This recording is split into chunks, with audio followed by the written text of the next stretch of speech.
En primer lugar, vamos a darle la bienvenida al maestro Mauricio Torogoya.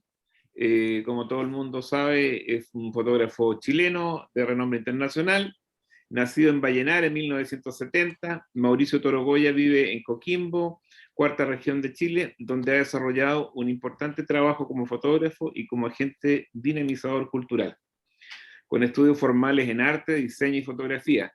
Ha estado vinculado a esta última disciplina desde su niñez, pues fue en su propia casa donde tomó contacto con los procedimientos químicos e hizo su rito de iniciación en el cuarto oscuro. Desde muy joven mantiene contacto con Sergio Larraín, el gran fotógrafo referencial chileno, quien pasó las últimas décadas en su exilio místico en el interior de la misma región. A través de un sostenido contacto epistolar, el chileno de Magnum ejerce sobre Torogoya un papel de guía y maestro. Posteriormente, en México, perfecciona la técnica decimonónica del ambrotipo con el maestro Valdemaro Concha, antropólogo y fotógrafo. Ha realizado más de 40 exposiciones entre individuales y colectivas en Latinoamérica y Europa, y ha publicado al menos 16 libros con su obra. Está considerado uno de los fotógrafos chilenos contemporáneos más interesantes y con mayor proyección internacional. Bienvenido, Mauricio, a esta última charla del Focus 2021. Estamos muy contentos de contar contigo en esta ocasión. Para el público en general, decir que también tenemos el honor de contar con el apoyo de Mauricio en el equipo curatorial de la Galería Cuarentena, que hace algunos meses se incorporó y nos está constantemente presentando artistas chilenos, fotógrafos, lo cual nos tiene muy, muy contentos porque también le damos a la galería una nueva forma de ver las cosas también y refrescamos las experiencias y el aprendizaje. Hoy día Mauricio nos va a presentar una charla que gira en torno a un hecho reciente en sus actividades culturales y tiene que ver justamente con lo que hablábamos en su presentación del gran fotógrafo chileno Sergio Larraín. Mauricio, no quiero adelantar más, quiero ofrecerte la palabra y bueno, el espacio es tuyo. Adelante, por favor. Bienvenido. Oye, gracias, Rodrigo.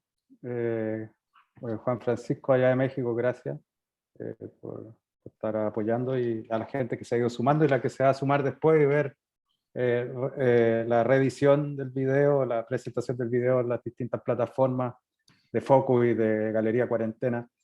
La realidad es que hoy día me he dado una licencia, como somos conocidos, y me quise dar la licencia de presentar. He presentado esta publicación que realicé, la vengo presentando de comienzo del mes de la fotografía. Es un ensayo que realicé sobre mi amistad con Sergio Larraín, una amistad que duró 14 años, donde él influyó particularmente en mi quehacer como autor.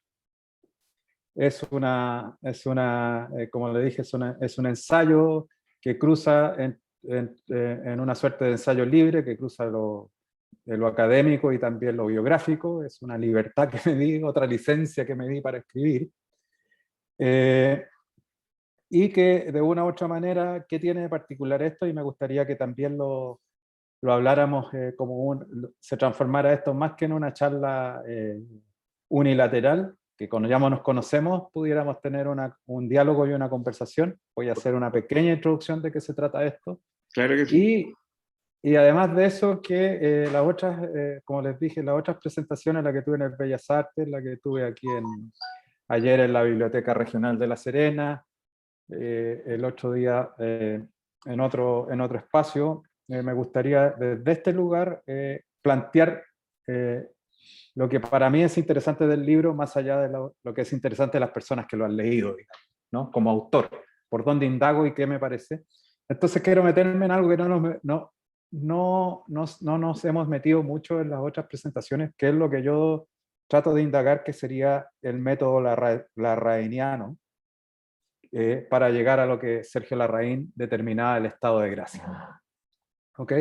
Bajo eso hay ciertos parámetros que se deben establecer dentro del cotidiano Larraín. No me voy a meter en la vida Larraín, si ustedes después me quieren preguntar cosas yo les puedo hablar, pero eso ya está muy escrito. Lo que yo voy a hablar de este Larraín que llegó a la región de Coquimbo, en la cual yo vivía, y el Larraín que yo conocí después de retirarse o después de salir de la actividad en Magnum, ¿no? Les voy a compartir una cosita breve.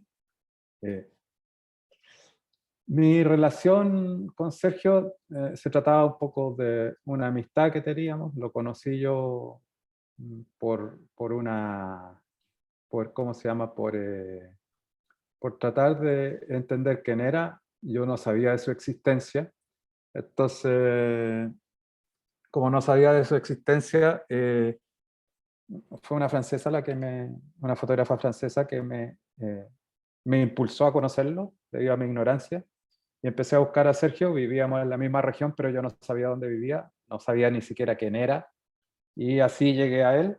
Empecé a escribir, le escribí 10 cartas, no me contestó ninguna, hasta que un día me respondió una, en la cual yo cambié mi tono, en la cual me acercaba, y me escribe que él no le gustaba hablar de fotografía y que, esto ya lo he dicho varias veces, y que pero si yo quería tomar una clase de yoga con él, porque él hacía clases de yoga en espacios públicos en el pueblo donde vivía, podía asistir sin ningún problema. Así llegué a conocer a Sergio Larraín, llegué a su clase de yoga. Les quiero contar como anécdota que llegué yo con una pequeña manta, me senté en su clase y no di el ancho como alumno de yoga, no alcanzaba a hacer todos los movimientos que él hacía con tal facilidad delante mío, y él tenía el doble de mi edad, me doblaba en edad casi, y se flexionaba muy fácilmente, y las respiraciones y todo lo que tenía que hacer lo hacía muy fácil, y yo no di el ancho como alumno. A la mitad de la clase estaba muerto y cansado. Así que posterior a eso, nos fuimos a su casa a tomar un té, me invitó, y ahí comenzó nuestra conversación. Después de ese encuentro, yo me di por satisfecho por haberlo conocido, y yo tenía una vida bastante ajetreada como reportero gráfico, así que no era para mí de relevancia volver a hablar con él y juntarme de nuevo con él, porque yo sentía que él era una persona ocupada, tan ocupada como yo, cada uno en sus mundos. Así que me despedí de él, no le dije nos volvemos a ver, nada. Me fui, me retorné a mi ciudad, que quedaba como a 1 hora y media de donde estaba él, en Ovalle. Yo estaba en Coquimbo, y me despedí como para no volver a verlo. Y luego de eso me escribió otra carta. Y comenzamos una relación epistolar que duró casi 14 años, y esta relación epistolar tenía entre medio visitas presenciales en función de ciertas actividades que a mí me tocaba hacer en la ciudad donde él vivía. Incluso yo viví un año también en Ovalle. Él tenía 2 casas, una en Tulahuena, al interior del valle, cerca de la cordillera, y otra casa en Ovalle, que es una ciudad más central dentro del mismo valle. Más bien nos reuníamos en la casa de Ovalle, porque la de Tulahuena era difícil de llegar, era muy alejado, y muchas veces yo fui 3 veces a esa casa, 2 de las cuales no lo encontré. Me demoraba 5 horas en llegar, y no lo encontré 2 veces, y una vez lo encontré y conversamos allá en su casa, la conocí, bla, bla, bla, pero nuestras reuniones fueron más constantes y más seguidas en Ovalle. Pero estas eran las cartas de Sergio. Estas son solo algunas, las que utilicé para el ensayo que escribí. Sergio escribía cartas de 2 formas, una a máquina y otra de puño y letra. Las que eran a máquinas las firmaba con 2 iniciales AD, que significaba adorando a Dios, y las que escribía a mano las firmaba como SL, Sergio Larraín. Ambas hablaban de distintas cosas, distintos mundos. Las escritas a máquina eran una introducción y una guía en el mundo espiritual y en el mundo de la estética, y en el cual te indicaba las coordenadas que tenías que seguir en tu quehacer. Y la otra escrita a máquina, o sea, la otra escrita a mano, era mucho más mundana, en las cuales reflexionaba sobre otro tipo de cosas que no tenían precisamente que ver con la filosofía u otras cosas. Este mismo personaje, a mí me parecía 2 personajes al final, que tenía Sergio Larraín, tenía un alter ego que era AD, ¿ya? con el que vivió más de la mitad de su vida al interior del Valle del Limarí, donde se protegía de esta imagen del exitoso fotógrafo de Magnum y al que quería borrar un poco de su vida, porque su filosofía oriental y su quehacer no le permitía el ego, como tenía que hacer borrar su ego para poder existir, ¿no? Bueno, este sobre que está aquí a mano izquierda es la primera carta que me envió. Esta no es la primera carta, la pongo acá para hacer comparaciones. Aquí este sobre es la primera carta que me envió, que fue en el año 98. ¿Ya? Yo no tenía su dirección, era una incógnita donde vivía al comienzo. Era la casilla 167 ¿cómo se llama? De los correos de Ovalle. Así le escribía. Y me respondió, y así nos mantuvimos por esos 14 años, como le contaba. Y quiero ir como resumiendo, ¿no? Alguna vez cuando estaba muy perdido me envió esta carta, yo le envié mi primer libro publicado con mis primeras fotografías, y le pedí que me hiciera una crítica, una opinión sobre mi trabajo, y fue bastante desoladora y demoledora. Así que desde esa crítica nunca más tuve miedo a las críticas, ¿no? Me dice, Mauricio, me pides que te hable de tus fotos, tienes una técnica básica lograda y ves la realidad y la disfrutas. Pero puedes ir más lejos en algunos aspectos, ¿no? Me dice cariñosamente que a mis 28 o 30 años me falta muchísimo por hacer, ¿ya? Y me vuelve a sugerir ciertas nociones dentro de la fotografía, el oficio, la geometría y un sinfín de cosas, Weston, Strand, y hay un sinfín más de autores, Smith, dentro de Brand, Bill Brand, Brassai, y un sinfín de autores más dentro de la fotografía, autores del mundo de la pintura, de la literatura.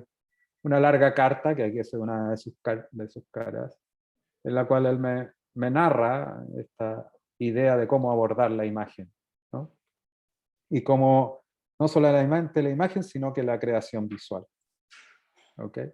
Además de eso, siempre me enviaba estos libritos, que son autopublicaciones, que tienen que ver son poemas haikus que él escribía y que fue complejizando con los años, y estos poemas se relacionaban también con su quehacer espiritual. No solamente eran no estaban narrados solamente desde lo estético, sino que querían transferir a través de esos poemas su conocimiento y su visión del mundo. Eran escritos a máquina, tenían unas intervenciones con dibujo, y aquí hay algo que particulariza, que es muy particular en la obra de Larraín posterior a Magnum, ¿no? Que Larraín opta técnicamente por la fotocopia para distribuir y hacer circular su obra. ¿Ok? Y opta por la fotocopia en esta idea de, del arte oriental, del arte zen, del wabi, ¿no? De desprender, de hacer esta imagen más pobre, pero que sea más esencial. Con esto que les estoy hablando, estoy haciendo una introducción a un poco a la mirada del arte zen y un poco a la mirada de Larraín. Entonces, ¿qué hace Larraín al fotocopiar? Hace que desaparezca el gris medio que está tan instalado en la fotografía y deja solo el negro y el blanco, este blanco opaco que rodea, y este blanco también que es el Satori, ¿no? Quiero comentarles algo sobre las publicaciones, como anécdota, ¿no? En alguna oportunidad llegué a su casa y este libro que estoy mostrando, London, le había llegado hace poco rato y me dice, mira lo que hicieron con mi libro. Les dije que quería un libro blanco, porque a él le gustaban los libros blancos, como el que les mostré anteriormente, como estos, ¿no? Que quería un libro blanco y pusieron esta fotografía al principio y con letras rojas. No me agrada nada, me dice. Entonces me dice, si lo quieres, te lo llevas porque yo lo voy a votar. ¿Ya? Porque el editor me engañó, me dijo. El libro iba a ser blanco y le quita la sobrecubierta y efectivamente bajo el libro, bajo la sobrecubierta del libro, el libro era completamente blanco como él lo había pedido. Entonces cuando le mandaron la maqueta, le mandaron el libro completamente blanco. Iba a decir London en la segunda página, pero un libro así, ¿quién lo va a comprar? ¿Quién va a comprar un libro que Entonces me dice, este libro no está bien por adentro, pero yo lo quería de otra forma. Bueno, basado en esas instrucciones de cómo debía ser un libro, fue que nace, de una u otra manera, nace la idea de publicar el libro de Sergio desde la morfología. ¿Ok? Es un libro blanco, ¿no es cierto?, que debía estar cosido a mano, ¿ya?, y que debía ser de un tamaño que uno lo pudiera llevar y distribuir fácilmente. ¿Ok? Y que la materialidad debía ser barata para no malgastar el dinero en algo que debía transmitir otra cosa que no tenía que ser económica, sino que espiritual, ¿no? Entonces, en esa carta que me envía Sergio, yo me baso para hacer esta publicación, ¿no? Y que las únicas libertades de ese instructivo que él me da, las únicas libertades que me doy, aparte del contenido, es que en vez de elegir un hilo blanco, elegí un hilo rojo. Eso fue una decisión personal, me hubiese matado por eso, digamos, y para hacer unas pequeñas aplicaciones que tienen que ver con el diseño y con un gusto mucho más personal. ¿A qué voy con todo esto? Que esto va conformándose la raíz que yo conozco y que esa es la raíz que empieza a elaborar desde muy joven lo que yo entiendo por una metodología larrainiana desde el punto de vista estético. ¿Cuáles son los factores que influyen absolutamente en la vida y en la creación fotográfica de Sergio Larraín? El arte zen y la búsqueda del vacío. Aquí hay un concepto que es bien potente dentro del arte oriental, que es lo que es la búsqueda del vacío. El vacío es donde la imagen no tiene imagen, pero sí hay una imagen. Ojo con eso. No te estoy escuchando, Juan Francisco no te está escuchando, perdón. No, discúlpame. Sí, no, es que tomando un poquito como estas referencias espirituales del maestro Larraín, y considerando un poquito sobre esta mística que envuelve al vacío, es un vacío, pero al mismo tiempo lo es todo sin ser materializado. Más creo que por ahí un poquito, ¿no? Sí, con toda esta cuestión espiritual. No, esta cuestión espiritual. Es la imagen donde no hay imagen, ¿no? Exacto. Entonces, muchas veces Sergio le decía a las personas que se le acercaban y le decía, ¿y qué puedo fotografiar? Fotografía las piedras, te decía, fotografía el aire. No fotografía a la gente, fotografía esas cosas, pero a lo que se refería era fotografiar la esencia de los objetos. Entonces él entendía la fotografía como un medio para llevarte a ti a ver o a encontrar la esencia de las cosas, que de una u otra manera, en esa esencia de las cosas es donde está el vacío. ¿Ok? Pero no puedes llegar al vacío sin esas cosas. No se entiende el vacío como la nada, sino que el vacío está lleno de cosas para poder encontrarlo.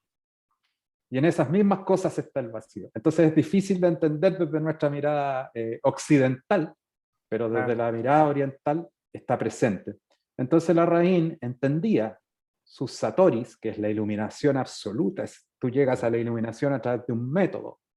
Sus obras, los poemas en haiku, sus dibujos, sus pinturas y sus últimas fotografías, él las entiende como el satori, como los satoris. ¿Por qué los entiende como los satoris? Porque dice que esas son la iluminación que lo llevan al camino del vacío. ¿Ok? O sea, no es tan complejo, es mucho más simple. Él tenía que simplificar la mirada, desde el punto de vista occidental hay que complejizar la mirada, pero desde el punto de vista oriental hay que simplificar la mirada, que es lo mismo, digamos, para poder ver en estas imágenes, en estos poemas, en estos dibujos y en estas pinturas la esencia del mundo, la esencia de la cosa que nos rodea. Entonces él decía que estaba ahí su presencia, que en esas imágenes estaba su presencia aunque él ahí no estuviera, porque esa presencia daba sentido, ojo, daba sentido a esta idea de lo que podría decirse el espíritu de las cosas, la esencia de las cosas. Sin tu presencia en esa imagen, sin tu presencia en la pincelada, sin tu presencia en la palabra, sin tu presencia en la materialización, de cualquiera de estas obras visuales no está el Satori. O sea, en otras palabras, decía que tu biografía esencial como autor, como autora, tenía que estar presente en tu obra para que se manifestara el Satori y te acercaras al vacío. Eso es muy importante. Y que además discute mucho con ciertas ideas de la estética más académica y más estructurada, en donde uno se enfrenta a un cuadro, a una pintura u otra cosa, la ve, la analiza y da lo mismo la conexión o la presencia del autor en esa primera mirada. ¿Ya? Eso es, ahí ya tenemos las primeras nociones de qué era para Larraín este estado de gracia.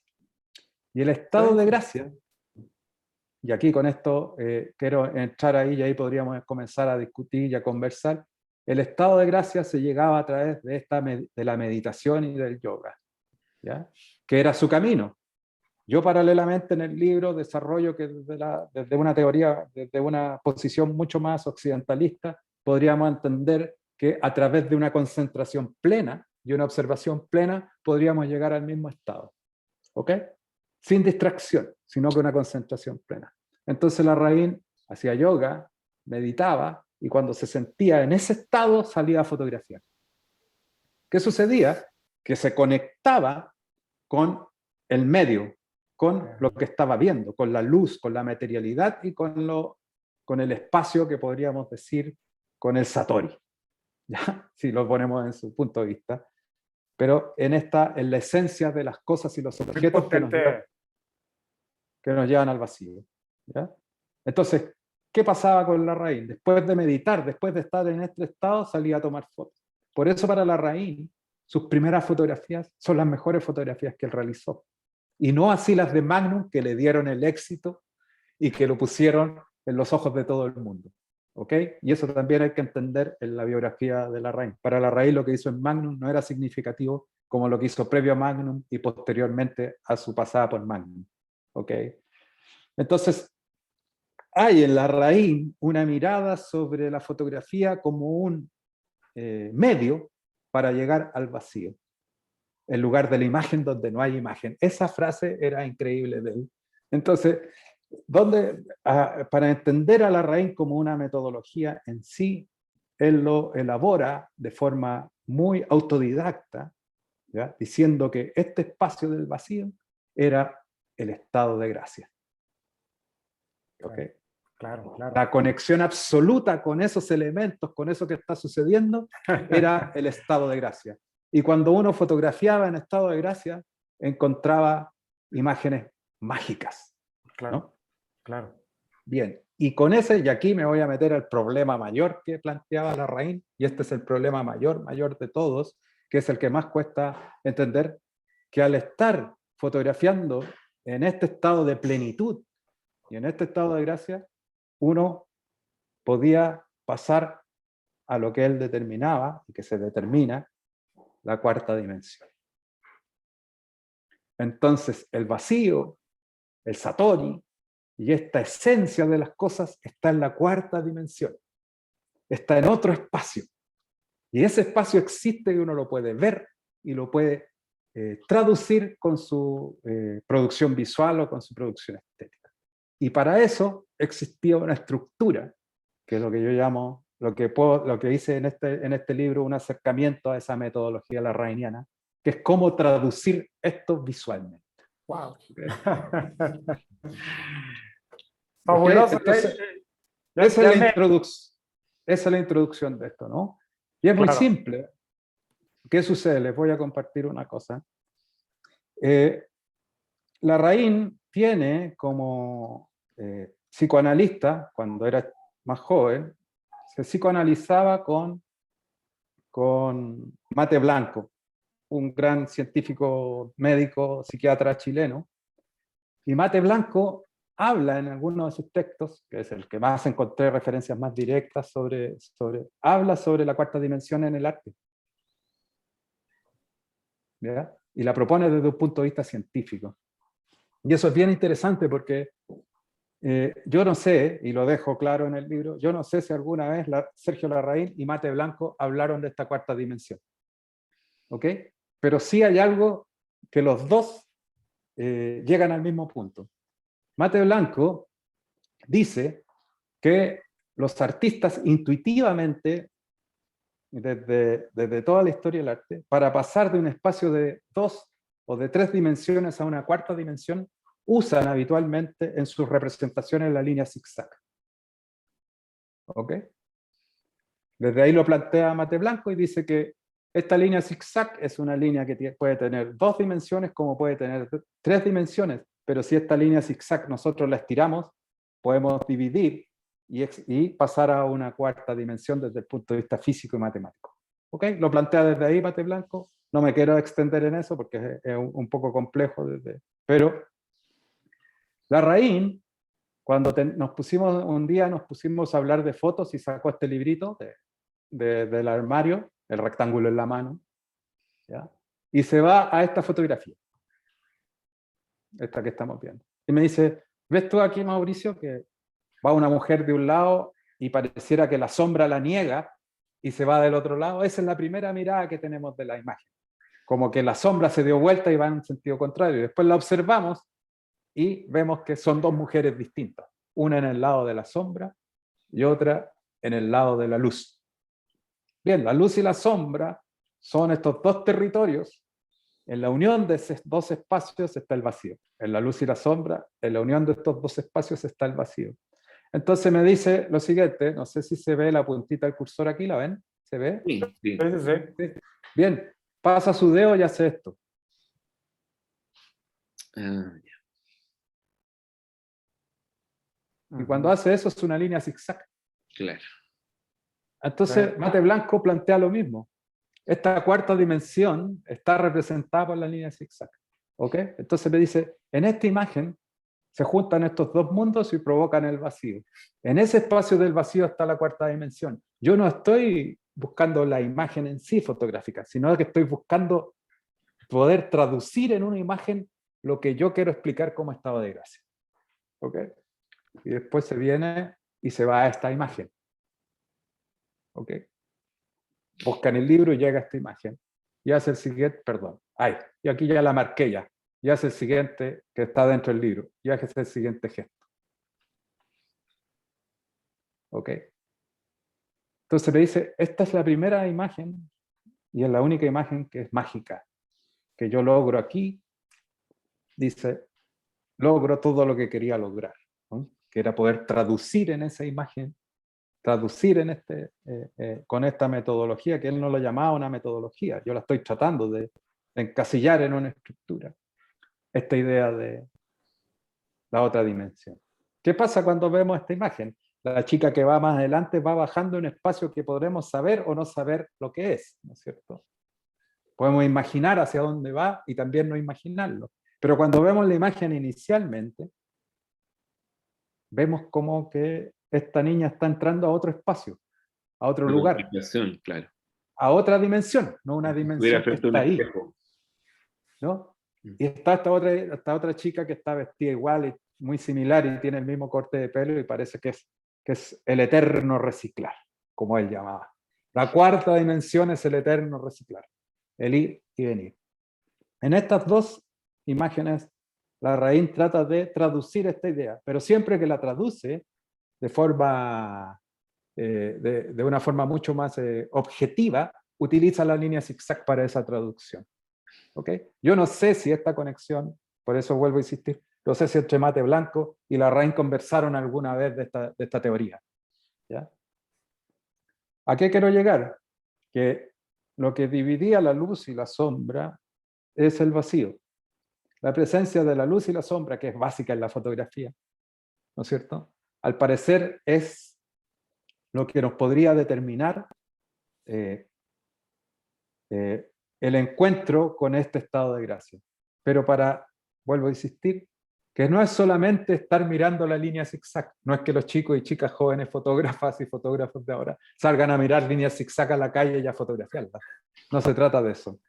Se trata de que al final, para poder, las podemos ver en todas partes, pero para poder situarnos en la esencia de las cosas, de los objetos que nos llevan a esa dimensión, tenemos que estar en un estado de concentración pleno, en un estado pleno que él lo lograba con el yoga y la meditación.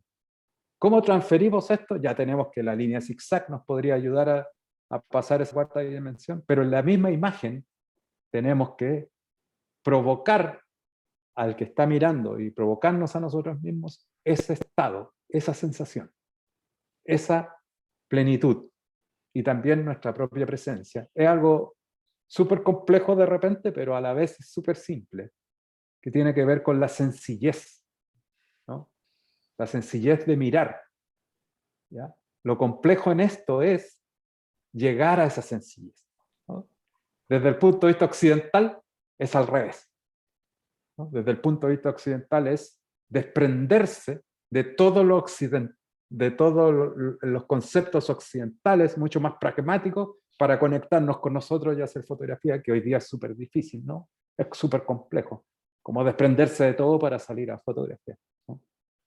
Entonces, el estado de gracia es en sí lograr traducir este vacío en la imagen y ayudarte a ver ese vacío en esa imagen, pero no a verlo desde el punto de vista de la visión, sino que a verlo desde el punto de vista de lo espiritual, ¿no? Complejo, pero traducido a lo técnico, era esta línea zigzag. Entonces, bueno, de ahí me voy para esta cosa después. Ahora, sobre eso, como es algo que no he hablado en las otras presentaciones, dejo abiertas si tienen preguntas o conversar o dialogar desde ahí, que es tremendamente enriquecedor y es fabuloso poder meterse a esa fibra de la raíz más allá de su presencia en Magnum y otras partes de su biografía. Claro que sí. Me permite decir algo. Cuando tú hablaste, bueno, hablas sobre varios conceptos que en cierta medida no nos resultan desconocidos quizás para los fotógrafos que somos más viejos, que nos iniciamos en lo análogo y que después pasamos a lo digital. Algunos conceptos que tienen que ver, como por ejemplo, el cómo ves, cómo ve uno, cómo percibes tú la actividad fotográfica, la actividad del fotógrafo desde una perspectiva eh, de, de las sensaciones y de, entre comillas, este gesto espiritual que radica en el acto en sí de fotografiar.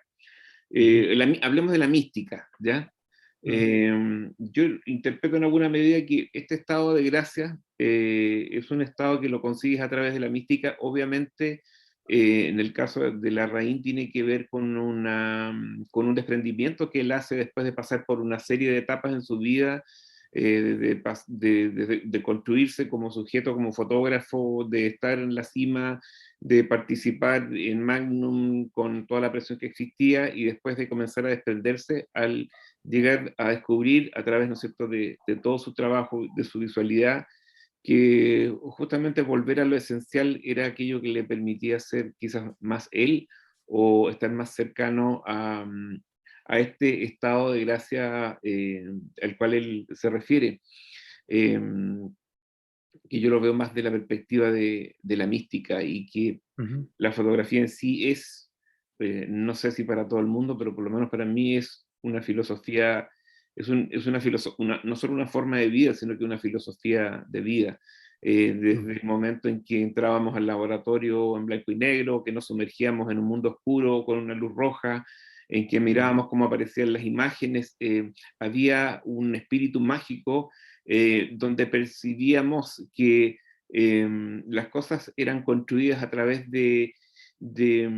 no solo no lo veíamos desde el punto de vista de la física ni de la química, sino que había un espíritu mágico en todo, había experiencias que de una u otra manera te hacían considerar el hecho de cargar tu cámara y salir a fotografiar, a capturar una imagen o buscar en el fondo la esencia de las cosas como una experiencia más allá de lo físico, de lo material o de lo que pudiéramos decir que es estrictamente utilitario como es agarrar una cámara fotográfica.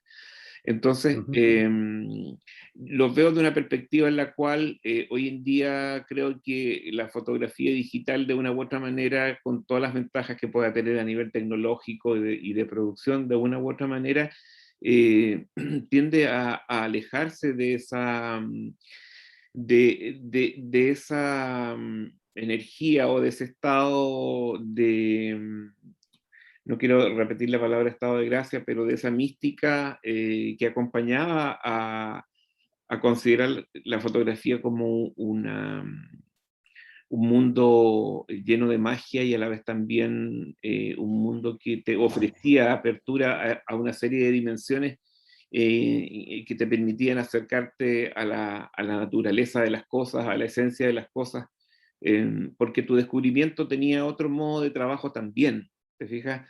Era un descubrimiento lento, no veías la imagen cuando inmediatamente la tomabas, había otra forma de relacionarse con las cosas o con el mundo. Otros tiempos. Lo que en alguna medida, por ejemplo, he escuchado mucho hablar a Luis Poirot dentro de sus descripciones fotográficas del cine, siempre habla del concepto de retratar la ausencia, ¿ya? Sentíamos que le quitábamos al mundo algo, que lo capturábamos, lo hacíamos nuestro, como que encerrábamos en la cámara pequeña al interior de la cámara fotográfica, capturábamos en estos aluros de plata el espíritu de las cosas, ya sea porque lo asociábamos con esta idea antigua que la fotografía se lleva algo de ti mismo, se lleva algo de las cosas, eh, pero creo que en ese sentido, y es algo como dices tú, hay que dejarlo un poquito para la discusión. Yo pienso que en ese proceso que es muy particular de Sergio Larraín, que para llegar también a esa conclusión o llegar a ese estado de gracia en el cual él se sentía y del cual él habla, también habla de que no solamente es algo que lo resuelves con la cámara en la mano, es el cómo tomas la cámara, el por qué tomas con la cámara, es el por qué haces las cosas.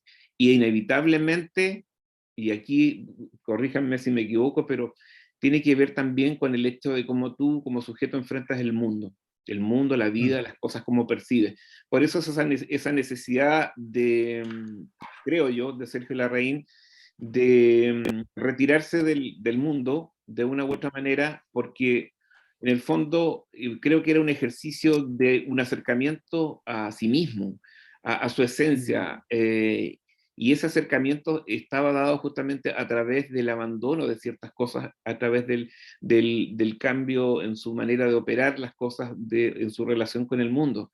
Pero para llegar a ese estado tuvo que vivir y pasar por todo aquello, desde lo más esencial, desde sus primeras imágenes fotográficas, que le permitieron también descubrir el mundo. O sea, y con esto termino, quiero decir que dentro del concepto de lo que significa ser un fotógrafo que puede llegar finalmente a tener este estado de gracia o a tener esta relación con las cosas, pasa inicialmente por un proceso de descubrimiento. O sea, si a través de tu trabajo fotográfico no eres capaz de descubrirte a ti mismo en primera instancia, estamos frente a una producción fotográfica o un crecimiento que quizás esté más cercano a otro tipo de cosas que a la utilización de esta posibilidad de ver el mundo a través de la imagen fotográfica y poder cambiarte a ti mismo a la vez y sentir esto. Es casi, no es casi, es este pensamiento del oriental, de los zen,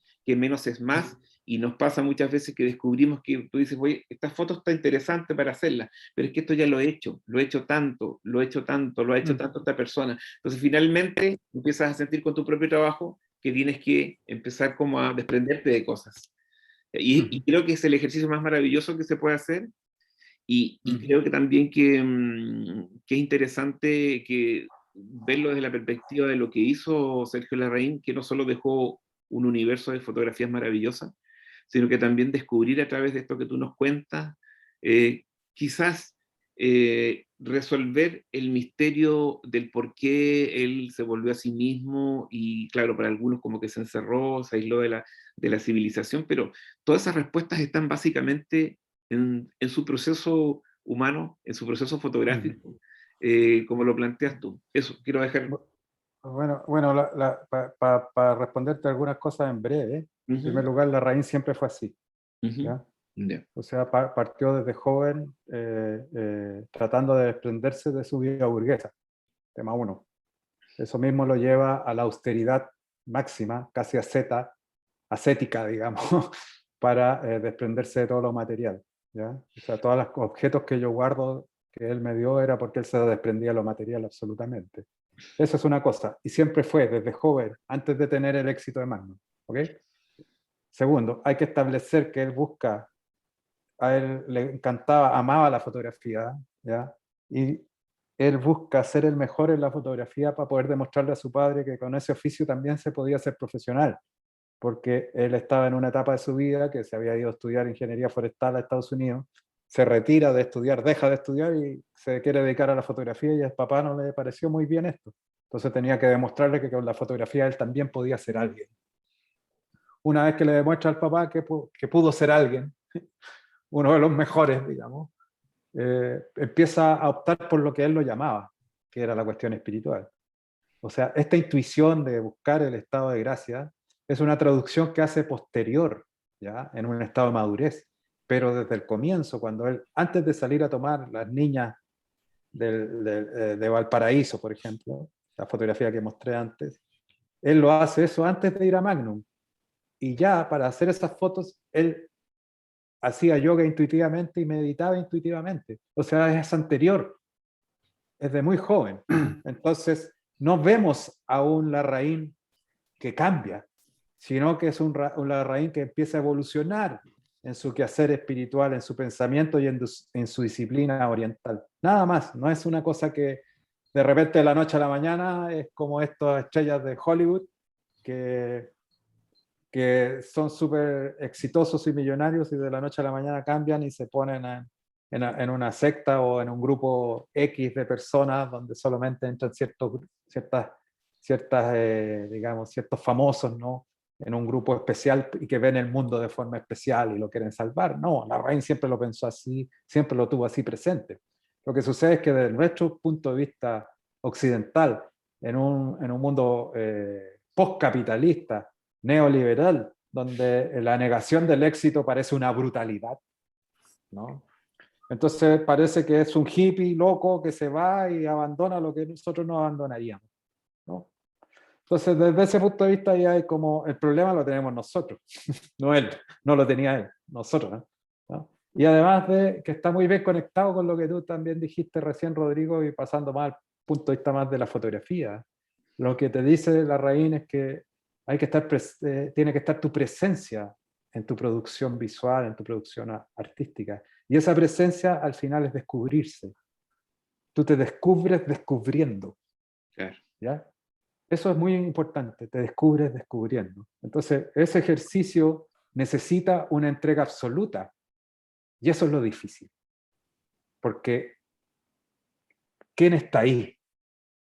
A lo mejor es el que te temes a ti mismo descubrir muchas veces. Entonces prefieres esta zona en la cual está delimitada por ese otro que no quieres descubrir en ti, porque traducirte y mostrarte a través de las cosas es algo muy complejo, es un ejercicio muy complejo. Entonces la raíz lo lleva a ese punto, de ahí podemos seguir ampliando esto, pero creo que Alma hasta ese punto, digamos. El que expone, se expone. Vaya, ahorita que te estoy escuchando, maestro Mauricio, y cómo estás de alguna manera desmenuzando de qué forma nos estás presentando estos momentos que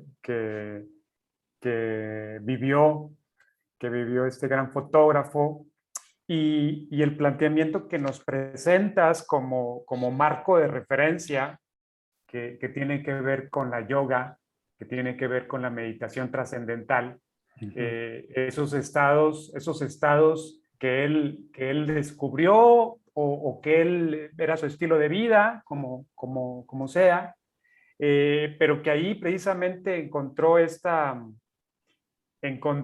este encuentro con sí mismo de entrada y se aisló de todo el parloteo interno que tenemos. Y cuando tenía toda esa ausencia del parloteo y tenía un contacto directo con el universo y con sí mismo, con estas prácticas de yoga, porque es como una especie de alinear el universo cuando tú estás haciendo todos estos movimientos y buscar de alguna forma alinearte con toda la energía y toda la circulación que se transita por el mismo.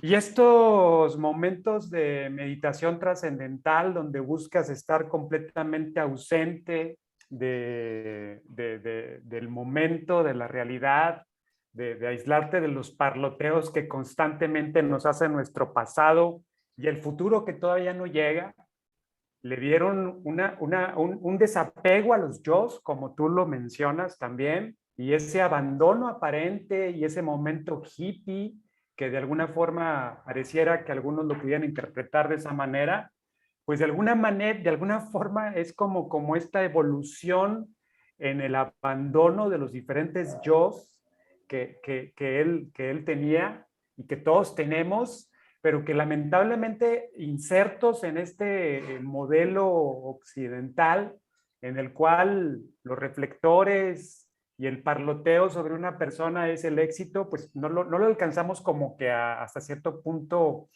entender, ¿no? Y se puede cuestionar mucho sobre qué fue lo que le pasó, por decirlo de alguna manera.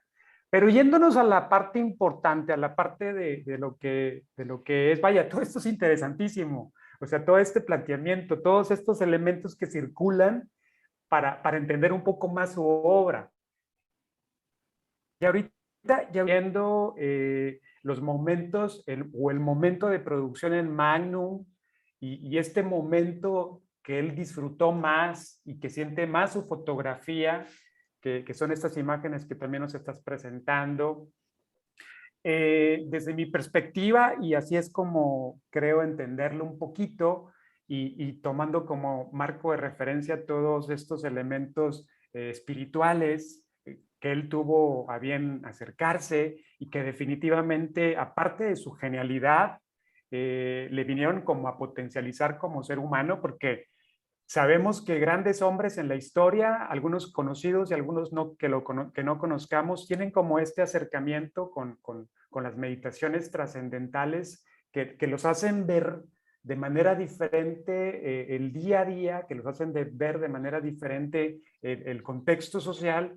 Y aquí lo impresionante y lo interesante es de qué forma lo estás haciendo tú, de qué forma estás como capitalizando toda esta amistad, todo este conocimiento, toda esta convivencia en cartas, en vivo, en tu juventud, etcétera, y estás buscando por muy buen camino desde mi punto de vista y por lo que te voy interpretando como esta especie de metodología para entender un poco más su obra.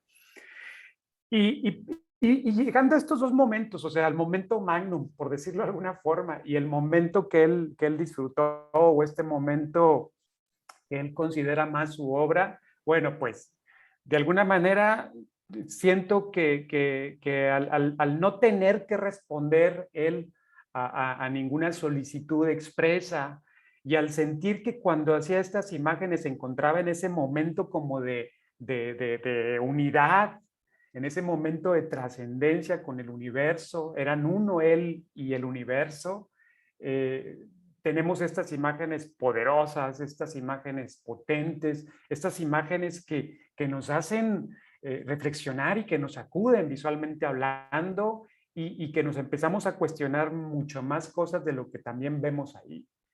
Y todas estas imágenes que vemos ahora, que vemos en Magnum y que por de alguna manera en gran parte del mundo se le conoce al maestro Larraín por su trabajo en este espacio, y que él a lo mejor no disfrutó tanto, o que no considera su trabajo más emblemático, de alguna forma es, y voy a ser muy cuidadoso con mi expresión para no ser malinterpretado, de alguna forma fue como los elementos que le quedaban a él a su alrededor de este ejercicio que él hacía como muy consciente con estas fotografías personales, Y todo eso, vaya, venía saliendo como hasta cierto punto de una manera más natural, ¿no? Sin complicaciones.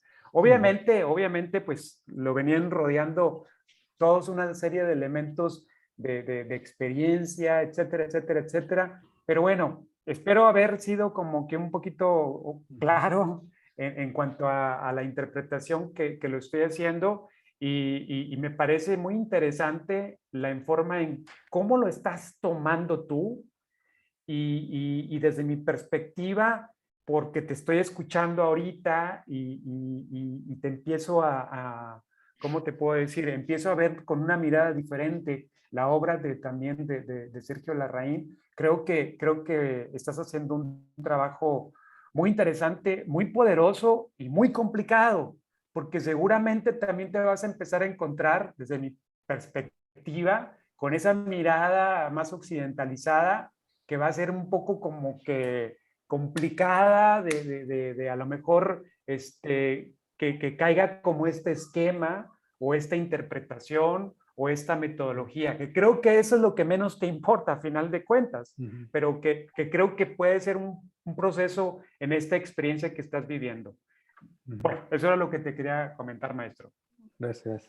Gracias, Juan Francisco. Mira, yo quiero con esto resolver la cosa de ciertas como ambivalencias que pudiera tener, porque era desde el punto de vista, en el mismo libro lo trato a este personaje de Sergio, mi amigo, como dos personas distintas, ¿no? ¿Ya? Con las cuales yo me enfrentaba, y siento yo también que desde el punto de vista del análisis estético y filosófico a Sergio uno lo puede analizar, puede tener una mirada de él 3 periodos: su periodo inicial antes de Magnum, que lo lleva a Magnum, ¿ya? El periodo de Magnum, y la producción visual posterior a Magnum, que no solamente, porque también su poesía, su literatura la entiendo como una producción visual, porque la salida de esa literatura tenía que ver también con un concepto visual que era editorial. La editorialidad, la morfología de los libros que él producía también era una morfología, esa morfología era visual. Le interesaba mucho cómo funcionaba eso, ¿ya? Desde lo técnico y material. Entonces para mí se enfrentan dos Larraín en ese sentido, ¿ya? Un Larraín que ve la fotocopia, ¿ya? Como una salida, y ve sus fotografías que están en Magnum como algo inalcanzable, como algo que queda para un grupo de personas que es caro, que muy pocos tenían acceso a ver, ¿ya? No solamente porque Magnum no las mostraba, sino porque él también pidió a Magnum que no las mostrara. Entonces, y está este otro Larraín que te enviaba libros con fotocopias, que hacía fotografías al interior de su casa, de su vida, de su cotidiano, y que las pegaba en un cuaderno y armaba lo que hoy día podríamos llamar un fotolibro, con dibujos, con anotaciones, con fotografías de su espacio, incluso en el subgénero la fotografía contemporánea cabe como fotografía intimista. Entonces, dentro de eso, Larraín armaba estos cuadernos y los fotocopiaba y los enviaba. Eran pequeños fotolibros que él armaba con todo lo que hacía, que hoy día está muy en boga, ¿no? Estos fotolibros muy íntimos, ¿no? Sí, sí, sí. Con dibujos, con anotaciones, cosidos a cosidos, mano. con fotografías. No, Claro. es algo que Sergio ya hacía en los 70. Entonces, de una u otra forma, existen estos dos Sergios, ¿no? Este Sergio de Magnum y este Sergio que hace esta elaboración que él ya entendía como tal.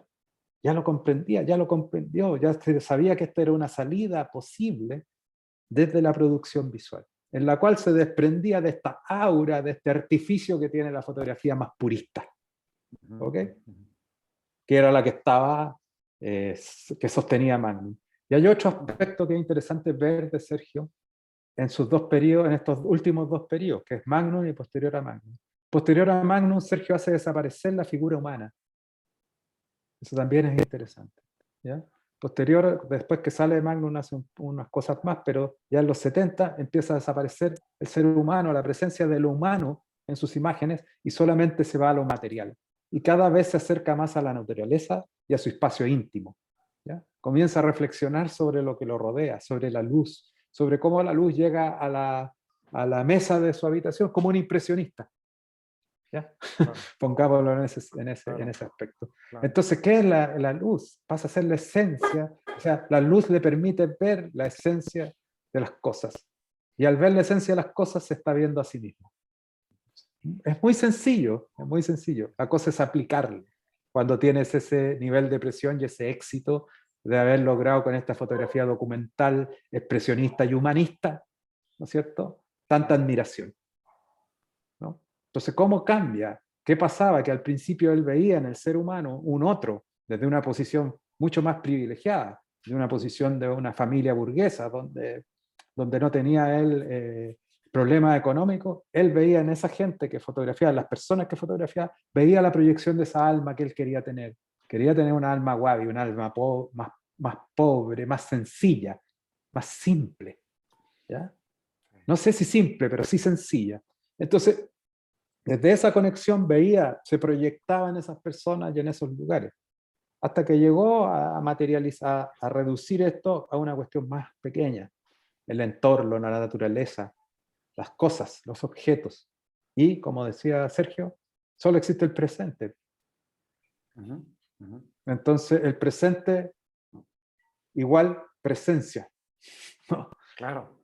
Presencia igual esencia. Esencia igual. Y ahí volvemos a la misma metodología. Entonces, al final, no es tan complejo de entender. Y como decía Rodrigo, al final el ejercicio de la fotografía, que algo tiene algo indagó así Rodrigo desde el punto de vista mucho más de la praxis, ¿no?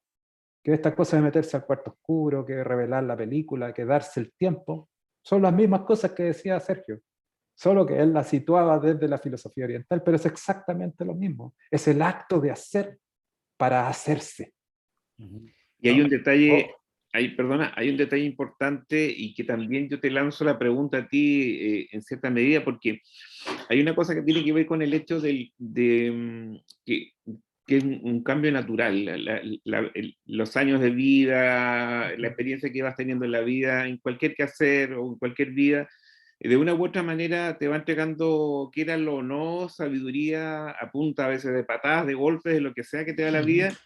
Y más aún cuando tú has desarrollado tu existencia en torno a la fotografía, en que desde pequeño, ¿no es cierto?, o de muy joven has descubierto a través de la fotografía el mundo, te has vinculado a través de la fotografía al mundo, de una u otra manera, eh, cuando estás detrás de la cámara te estás transformando en un descubridor, en un investigador de la naturaleza humana, del mundo que te rodea, y cuando tú llegas a un punto en que, conjugado toda esta experiencia del conocimiento de la naturaleza humana, de la experiencia en el caso que tuvo Larraín, que has tenido tú, que hemos tenido todos nosotros, de una u otra manera, sumado a todas las experiencias de vida, buenas, malas, sobre todo a los golpes que te da la vida, de como yo lo veo también, nunca somos los mismos sujetos.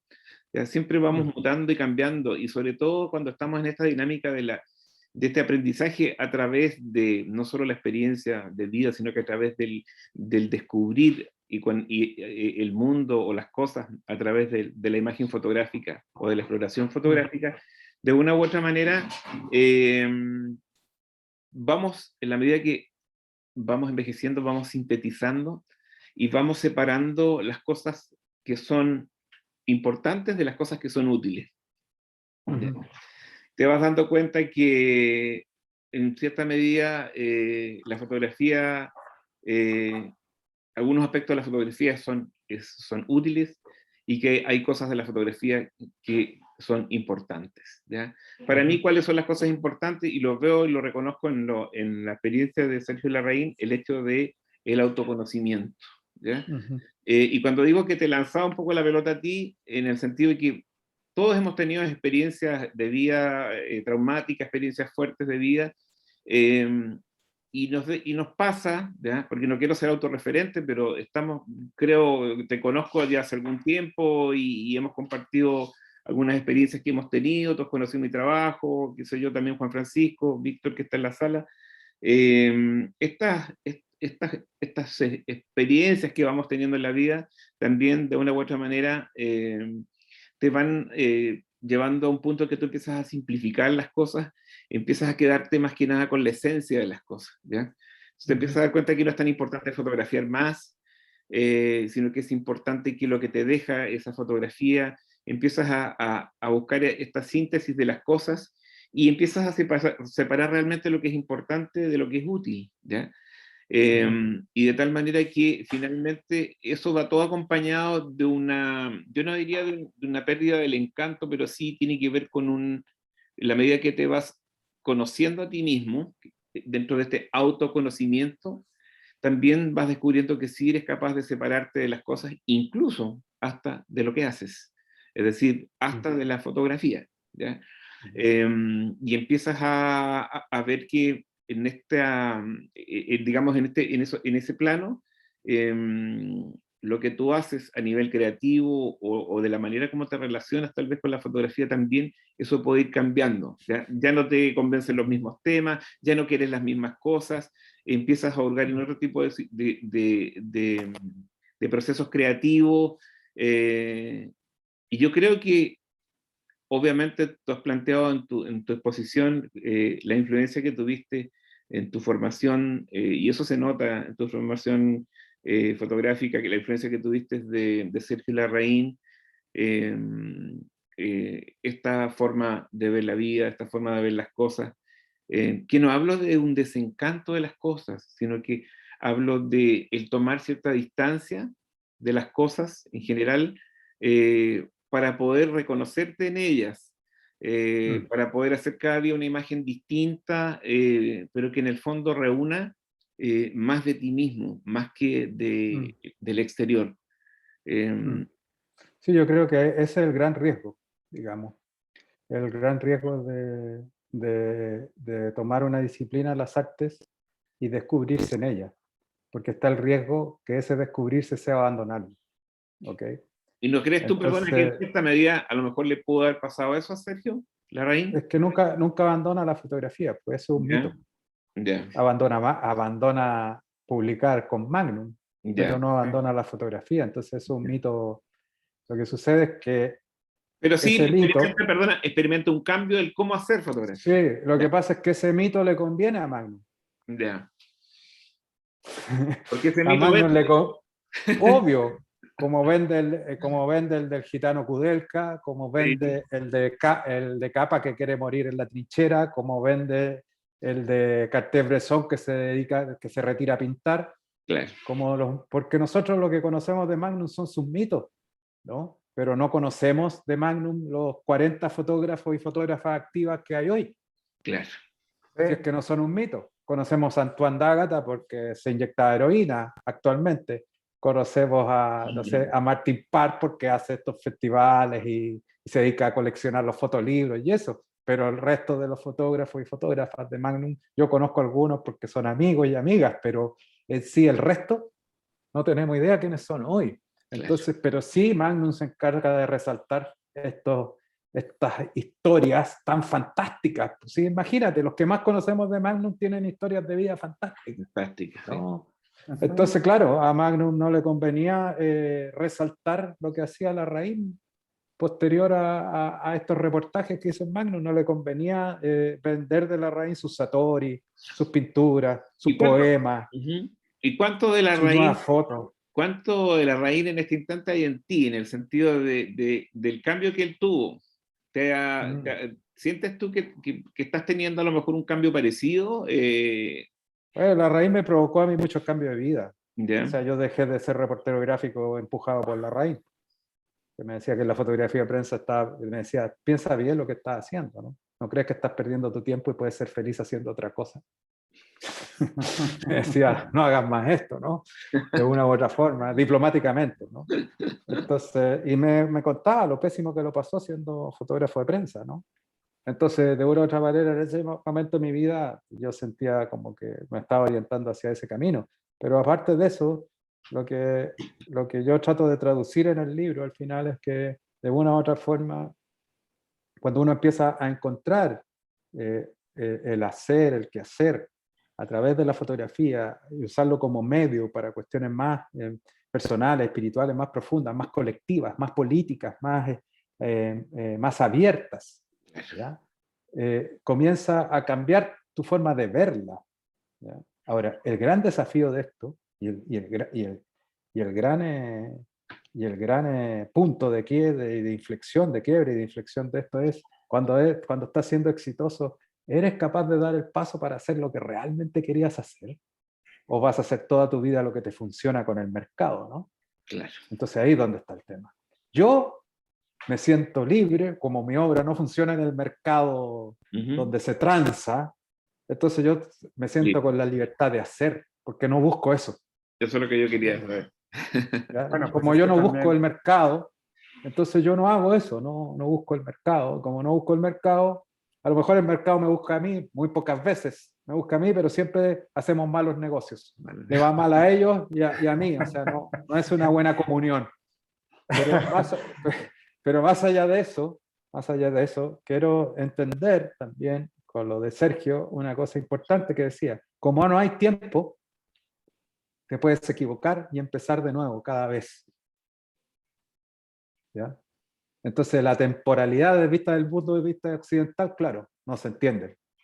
Todo el tiempo invertido para perderlo, ¿por qué? No, esto no es perder tiempo, es ganar tiempo, ¿no? Ganar tiempo desde la idea del ser.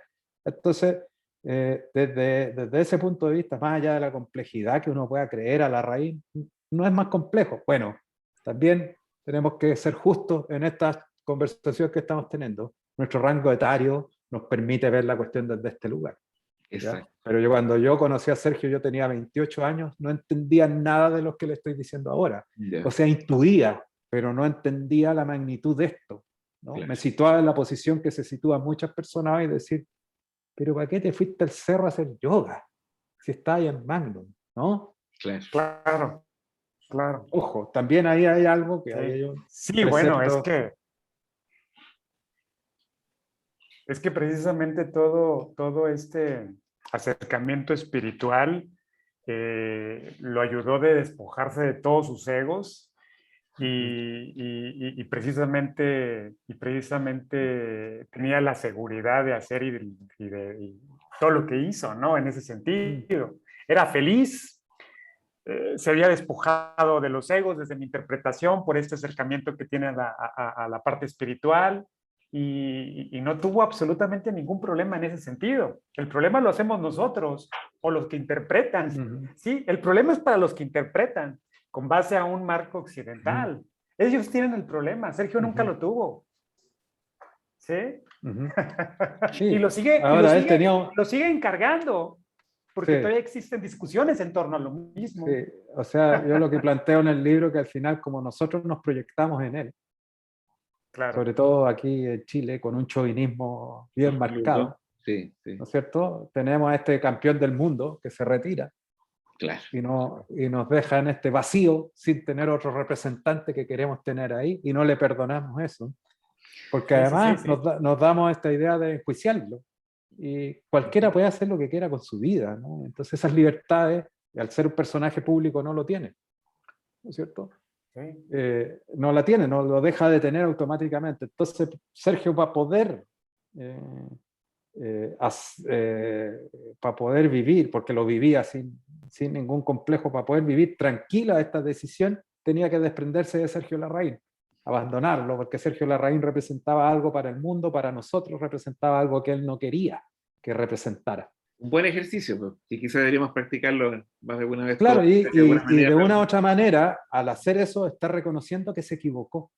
Ojo, que no es solamente culpa nuestra, ¿ya? Porque él él busca el éxito para demostrar que haciendo lo que hacía, ¿no es cierto? A su padre, para que lo dejara tranquilo, pero eso le costó el gran reconocimiento que no era solo para su padre, al final fue un reconocimiento público, y ese reconocimiento público lo empezó a atrapar. Y no lo atrapa estando en Magnum, ojo, porque Sergio en Magnum era un desconocido. ¿Okay? Pasó 2 años nada más por Magnum, entonces también era un desconocido. Si lo que catapulta a Larraín y lo que lo saca de este anonimato es a Inés Siré con la curatoría que hace en Valencia el año 98, 99, y aparece Sergio Larraín en el mundo, ¿no? Y bajo toda esta aura del místico que se va al cerro y nadie lo puede creer, ¿no es cierto? Y esto, ¡pum!, se transforma en lo que se transforma en toda esta historia. Una historia de éxito, ¿no? De todo el mundo quiere verlo, mirarlo, observarlo, ¿no? Pero al final no era eso. Entonces también tiene culpa Sergio, porque también hace un juego. No quiero que mis fotos las vea nadie, ¿no? No quiero que las publiquen, y toda esta cosa empieza a agrandar más el mito. Claro, produce todo lo Entonces, contrario. claro, produce el efecto contrario. Y lo Bueno, disfrutamos.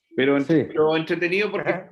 finalmente, Y lo disfrutamos, exacto. finalmente todos debiéramos en algún momento no tomarnos tan en serio en el sentido de como te dijera, de considerar de que en el fondo también las cosas que hacemos muchas veces las hacemos porque, bueno, nos gusta y para justificar también en alguna medida nuestra existencia. Para mí eso, la fotografía es eso también, una manera de, no solo es una forma de comunicación, sino que para mí es un entretenimiento y a la vez también una manera de yo encontrarle sentido a las cosas. Es una búsqueda del sentido, que para otros a lo mejor no los tiene. Incluso llego a pensar que tampoco, ni siquiera es tan importante, o sea, ni siquiera tengo el ego para decir que la fotografía es lo más importante. No, hace parte de mi vida, me siento alegre con ella, he aprendido mucho, me ha ayudado también a crecer en muchos sentidos, pero siempre pienso que hay cosas en este mundo que aún son más importantes que la fotografía o lo que los liga a ella. Pero es el plano en el que estamos y me satisface. Yo creo que eso es lo más importante. Y experiencias como esta, que tú nos relatas, y que la vemos reflejadas también en tu propia experiencia, son enriquecedoras porque también nos hacen reflexionar y nos hacen de una u otra manera procesar nuestras propias experiencias. Como dices tú, tenemos un mismo rango etario más o menos y quizás estamos más conectados en ese sentido con lo que le pasó a Sergio Larraín, pero también es cierto que cuando uno es joven también las palabras de la gente mayor, de tus maestros o de la gente que está ligada a tu quehacer y que tiene más experiencia, sin duda que vale y es otra forma también de aprendizaje. Mira, yo quería cerrar esto con unas palabras que me dijo Sergio Bueno. cuando vivía en Ovalle y yo andaba bien perdido, porque andaba bien angustiado con la vida y porque me estaban pasando cosas bien negativas, no solamente en el plano profesional, en el plano emocional y espiritual también. Y con esto resumo un poco lo que era la raíz cuando se te acercaba, ¿no? Y yo le digo, oye, Sergio, estoy re mal en esto, ¿me puede ayudar, orientar? Mira, y me dice, muchas veces estamos parados sobre lo que debemos fotografiar. Cruza la vereda opuesta y posiblemente verás lo que buscas. Entonces, en este estado que tú te atrapas, ¿no?, en el que estamos parados y creemos estar, muchas veces se está ocultando lo que debemos ver. Entonces, cruzar a la vereda no solamente significaba desde el punto de vista óptico, de mirar desde otro ángulo las cosas, sino que también se trataba de salir de este estado, comillas, más occidental y cruzar a un estado más oriental, salir de este estado más material y cruzar a un estado más espiritual, ¿no? Entonces la mirada para él no solamente tenía que ver con el cambio de ángulo, de ver desde la periferia o desde otro lugar, sino que también tenía que ver con una cuestión de adentro.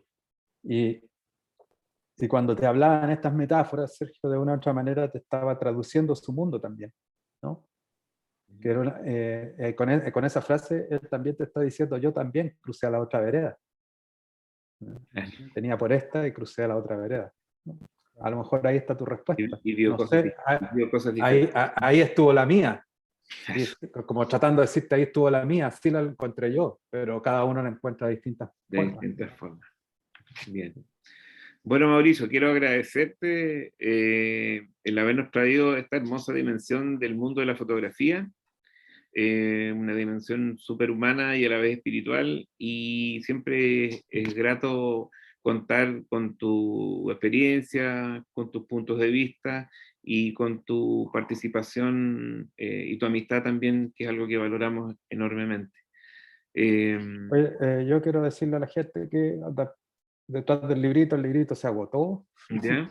No tengo más ejemplares, pero mandamos a hacer una ampliación de la publicación de 100 ejemplares más y que van a estar a disposición. Yo las voy a subir a las redes sociales porque mucha gente me pregunta. Ya. Voy a subir a las redes sociales, voy a hacer como una preventa para toda esa gente que quedó como fuera. Se hicieron 500 ejemplares, se vendieron todos, la circulación completa se agotó. Hay en 3 librerías en Santiago unos pocos ejemplares que quedan para la gente de Santiago, por si acaso anda preguntando. Y yo no voy a tener más hasta, yo creo que a fin de mes va a salir la otra partida y hasta ahí llegó la publicación, digamos. Mauricio, ¿y cuándo llegan para México, Mauricio? Tengo unos guardados para México y otros para Argentina que me pidieron, así que tengo un stock ahí guardado de esos 500 que se hicieron. Hay un stock ahora que vaya a México, cuando vaya a Argentina voy a llevar.